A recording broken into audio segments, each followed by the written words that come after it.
It is 1:38 Sunday. I just left an open house. I was walking through with some clients of mine. The video from yesterday is still not up. It's another long one, so there's a lot to edit. You will have seen it already, so you already know what I'm talking about. I'm just repeating myself and sounding stupid. Those antique mall tours take so long to edit because there's just so much, and I didn't even make it all the way through that antique mall, so I can only imagine if I had footage for that entire place. All right, and gotta turn around here, dead end. Basically what I'm trying to say is I just left this showing. I am going to go home and finish that video for you guys after I get something to eat and some coffee, because I have not eaten, I have not had any coffee yet. I woke up, well, I passed out last night, and then I thought I was gonna wake up early and edit, and that didn't happen. I guess I was way more tired than I was expecting. I just woke up, I edited until I had to leave, and then I came to the showing. I'm talking to you. The priority list is food, coffee, finish video. I really need to work on getting some of the stuff that I've brought into the house back out, because it is pure chaos. Between Christmas gifts being delivered and all the stuff that I have been picking, the house is a wreck. I can't live in that chaos, and neither can my family. Vintage Vlogmas Day 20. This close to Christmas. We're this close.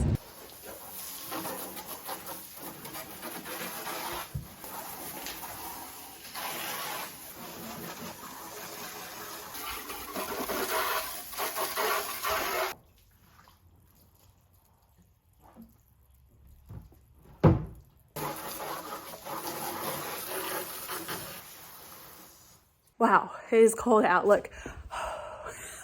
Somebody's gonna yell at me for cleaning out in the cold, but it had to be done. It's supposed to be even colder for the rest of this week, especially tomorrow. That piece needed to be hosed down. I also cleaned that little side table that lips are numb. I also cleaned that little side table that I picked up. Let me show you. That piece has been cleaned and it's drying. Then cleaned this piece, gave it a good scrub. And the reason it took so long to clean is because I had all these drawers. It essentially has 12 drawers, and that took forever. That is gonna dry. Now I need to get to cleaning smalls.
So I'm going to show you guys something that I learned a few years ago that's very helpful when cleaning bottles with like small tops and there's like dirt inside. Some of y'all might already know this, but one of the best things you can do is when you have something like this, you see you got that dirt in there, try and get out as much dirt as possible first, all right?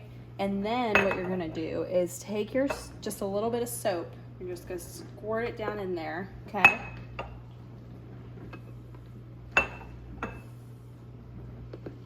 Like that. And then you're actually gonna take some rice, dry rice, and you're gonna just put a little bit inside. See that? Just that much is fine. That works. You can use a funnel and be less messy than me if you want to. Then you're gonna get hot water. You're just gonna put a little bit in there. So I'm just gonna fill it up probably to right there. You don't need a ton. You don't need to fill up the whole thing with water. You don't even need to go half, just a little bit, okay? That's more than enough water. I probably put too much water in that one.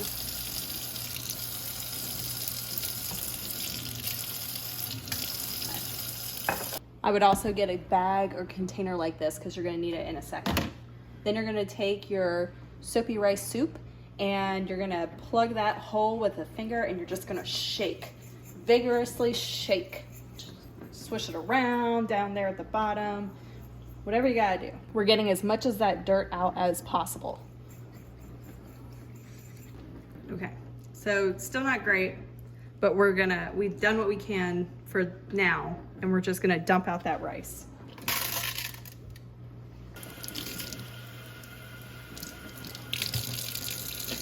For this one, I'm actually gonna do another round of that process to see if I can get some more of that dirt out. But let's do the other couple and see how those look. So there's the bottom on that one.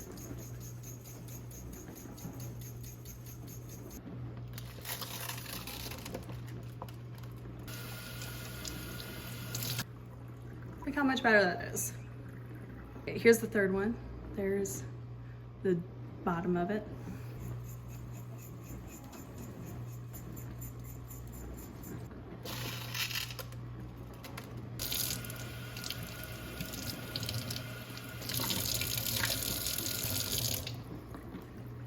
Look at that. So much better.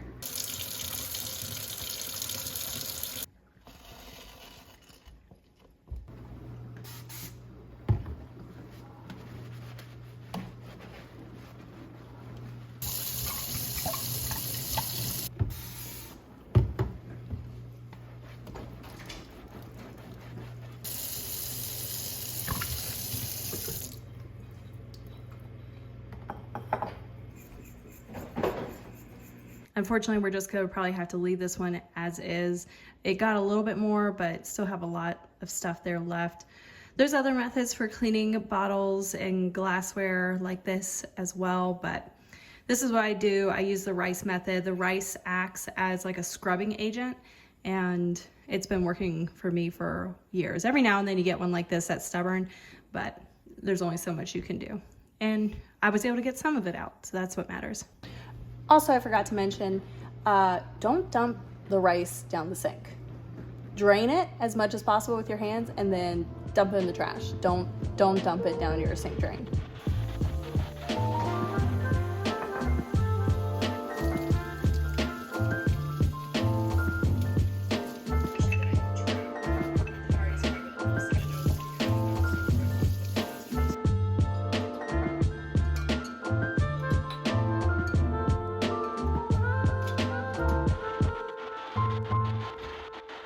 Little update.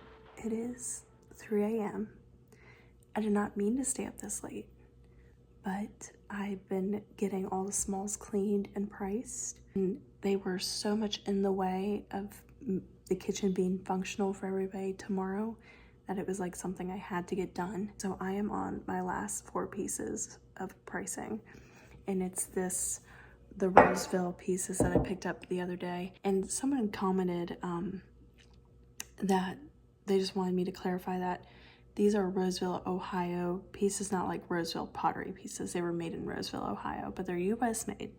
So just making that clarification. Earlier part of Vlogmas, I was pricing stuff, and y'all noticed that I was pricing with a glue gun on some of my pieces. I do that with pieces that there's nothing I can really tie a tag onto. I'll take a hot glue and just do a little dab and stick it on there. It still can peel off pretty easily for when they go to remove the tag, and usually with glassware and ceramics it doesn't do any damage. However, you want just the basic hot glue, like craft store hot glue. You do not want like Gorilla Glue. That stuff will stick and it is not easy to get off. Just warning you guys, you just want basic hot glue. It peels off pretty easily off of ceramics and glass. So just something to think about. Just because this vlog is gonna be pretty short, I thought I'd go ahead and share why I don't normally invest in Christmas items around the holidays to sell. When I first got into this business, I went ham on seasonal decor in my booth. And I found out fairly quickly that yes, it can sell well, but you are always left with whatever season it is decor at the end of the season. So it just sits there for months until the next year. Now you can sell it year round. I don't like to, but that's just a personal choice of mine.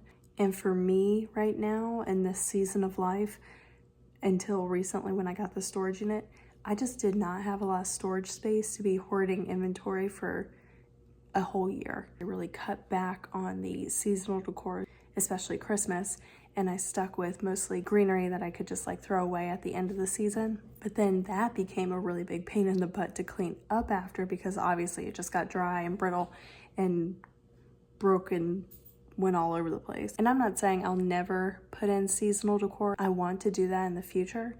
Just right now, when I'm being very, very careful about what I'm purchasing and investing in, and I don't necessarily have a ton of space to store it, I just don't want to put my resources into that kind of inventory. But if you do invest in seasonal decor, especially Christmas, I know it can sell well.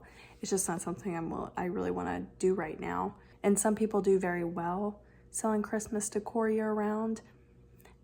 It's just not the aesthetic of my booth. I'm so tired. I'm gonna call Vlogmas Day 20 done.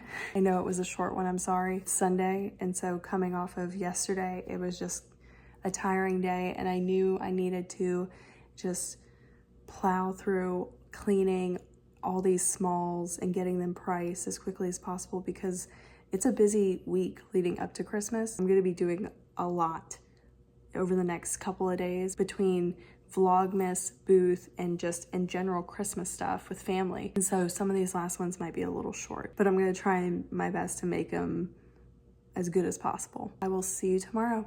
Bye.